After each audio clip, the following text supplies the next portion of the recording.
Pada video kali ini, saya akan menjelaskan prinsip Bernoulli.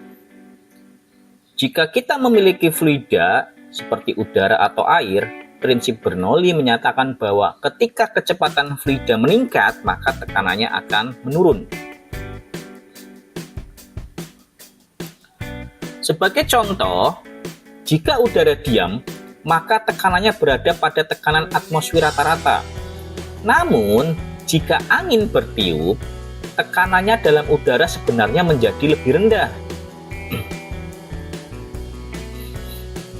Sekarang kita masuk ke demonstrasi sederhana.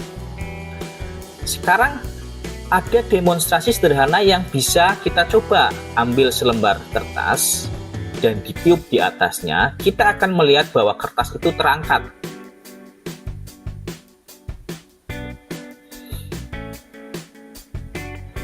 Apa yang terjadi adalah udara yang bergerak lebih cepat di bagian atas kertas menyebabkan tekanan di atasnya menurun. Karena tekanan di bagian bawah tetap pada tekanan atmosfer, perbedaan tekanan ini menciptakan gaya angkat yang mengangkat kertas. Nah, kemudian demonstrasi lainnya ya. Misalnya contoh yang lebih dramatis ya, saat angin kencang atau badai. Angin yang sangat kuat dapat menciptakan perbedaan tekanan yang cukup besar sehingga mampu mengangkat genteng dari atap rumah atau bahkan mencabut seluruh atap rumah. Ini seperti terjadian badai-badai yang ada di Amerika ya. Kemudian contoh serupa dalam pembentukan gelombang. Saat angin bertiup di atas air, perbedaan tekanan yang dihasilkan menciptakan gelombang di permukaan air.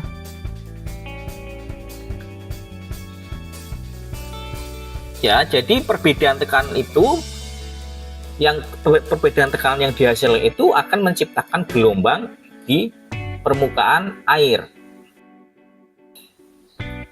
Kemudian, angin bertiup lebih cepat di puncak gelombang. Sementara bagian dalam gelombang lebih terlindung dan tetap berada pada tekanan atmosfer. Perbedaan tekanan ini mengangkat permukaan air dan menciptakan gelombang. Ya, jadi saya ulangi ya. Saat angin bertiup lebih cepat di puncak gelombang, sementara bagian dalam gelombang lebih terlindung dan tetap berada pada tekanan atmosfer. Sehingga perbedaan tekanan ini mengangkat permukaan air dan menciptakan gelombang. Jadi prinsipnya seperti itu. Sekarang mari kita lihat demonstrasi dengan bola pingpong dan corong ya. Kita lihat demonstrasi dengan bola pingpong dan corong. Kita akan mengambil corong dan bola pingpong ya, lalu meniup udara di dalamnya sekuat mungkin. Jadi kita ambil corong dan bola pingpong, lalu kita meniup udara di dalamnya sekuat mungkin. Kita mungkin akan berpikir bahwa udara yang ditiup itu akan mendorong bola keluar dari corong. Tetapi justru ternyata bola itu tetap berada di dalam corong. Nah, jadi bolanya itu masih tetap di dalam corong. Saat udara melewati sisi pingpong, kecepatannya meningkat sehingga menyebabkan tekanan di sekitar bola itu menjadi lebih rendah dibandingkan tekanan atmosfer di bagian bawahnya. Perbedaan tekanan ini menciptakan gaya ke atas yang cukup kuat untuk menahan bola tetap di dalam corong. Ya, saya ulangi ya. Jadi saat udara melewati sisi bola pingpong, itu kecepatannya meningkat. Kecepatan meningkat ini menyebabkan tekanan di sekitar bola itu menjadi lebih rendah dibandingkan dengan tekanan atmosfer di bagian bawahnya. Sehingga perbedaan tekanan ini itu akan menciptakan gaya ke atas yang cukup kuat untuk menahan bola tetap di dalam corong. Jadi bolanya tetap di dalam corong. Fenomena serupa terjadi saat udara ditiupkan dari pengering rambut ke bola pingpong. Jadi udara ditiupkan dari pengiring rambut ke bola pingpong. Udara yang bergerak cepat itu menciptakan daerah tekanan rendah di dalam aliran udara.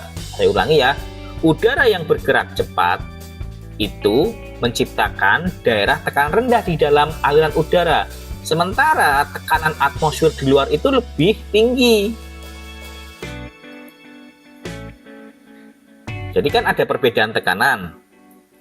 Nah, perbedaan tekanan ini itu menciptakan gaya hisap yang cukup kuat untuk menahan bola di dalam aliran udara, bahkan melawan gravitasi. Oke, jadi saya ulangi ya, ada perbedaan tekanan. Perbedaan tekanan ini akan menciptakan gaya hisap. Karena perbedaan tekanan ada gaya hisap. Ada gaya hisap itu akan menahan bola di dalam aliran udara, bahkan melawan gravitasi. Kemudian efek yang sama dapat dilihat juga pada kipas angin dapat menopang bola pantai bahkan ketika kipas dimiringkan. Jadi efek yang sama pada kejadian lain yaitu efek yang pada kipas angin. Kemudian ada efek tornado. Contoh yang lebih ekstrem dari efek hisapan ini adalah tornado. Tornado menciptakan tekanan rendah di pusatnya, tempat angin bergerak paling cepat. Jadi efek tornado ini menciptakan tekanan rendah di pusatnya tekanan rendah. Tekanan rendah ini menyebabkan benda-benda tertarik ke dalam tornado, menciptakan efek hisapan yang kuat. Fenomena ini juga digunakan dalam seperti film-film ya, di mana tornado itu mengangkat rumah misalnya gitu kan. Kemudian sebagai kesimpulan, prinsip Bernoulli menyatakan bahwa ketika kecepatan fluida meningkat, tekanannya menurun. Perbedaan tekanan ini dapat menciptakan gaya yang mempengaruhi objek di sekitarnya. Jika fluida memiliki kecepatan yang bervariasi di berbagai lokasi, tekanan di lokasi tersebut juga akan berbeda, sehingga menghasilkan gaya seperti yang kita lihat dari beberapa contoh sebelumnya ya. Kemudian beberapa contoh dari prinsip ini meliputi misalnya pembentukan gelombang oleh angin dan efek hisapan tornado. Namun, contoh paling penting dari prinsip Bernoulli adalah gaya angkat aerodinamis pada pesawat terbang.